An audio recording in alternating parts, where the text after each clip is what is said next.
সামনে নিয়ে আসো। So I just did like this, and I was just crying.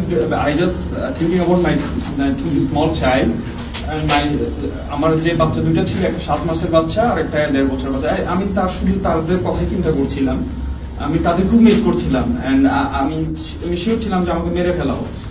And তাদের থেকে আমি যখন জিজ্ঞেস করছিলাম, তারা আমাকে বারবার বলছে যে চিন্তা করিও না তুমি, এখানে আল্লাহ আমাদেরকে দেখবেন, হেল্প করবেন। সো তারাও বলছিল আমাদের ছোট ছোট বাচ্চা। আমি তাদেরকে তখন জিজ্ঞেস করছিলাম যে তোমরা কয় বছর ধরে এখানে? তো কেউ বলে 1.5 বছর, পাশে ও একজন ছিল, ও বলে ও 3 বছর, একটা 17 বছরের বাচ্চা ছিল, রাঙ্গুনিয়া থেকে ওকে গুম করে আনা হয়। এই পাশে আরো 2জন ছিল। এখানে এসে তখন এসে গেছে না, এবং আমাদের প্রত্যেকটা কমিউনিকেশন টোটালি ইশারায় হচ্ছে।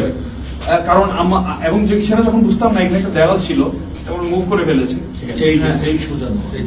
হ্যাঁ, আমরা তখন মানে যখন যে কথা ইশারা বুঝতাম না, তখন লিখে মানে বোঝানোর চেষ্টা করতাম। কি দিয়ে লিখতাম? আমরা হাতের আঙ্গুল যে আমি নাম যখন বলতে আমি নামটা বুঝতে পারছিলাম না, তখন তারা এইভাবে করে বার ছিল, সাউন্ড করতে মানা করতো। সো ওরা যখন আসতো, তখন সাথে সাথে আমরা আবার ব্লাইন্ড ফোল্ডে যখন নামি, আমরা আবার পিছন দিকে শুয়ে যেতাম। এইভাবে করে আমাদের দিনগুলো পার হতো।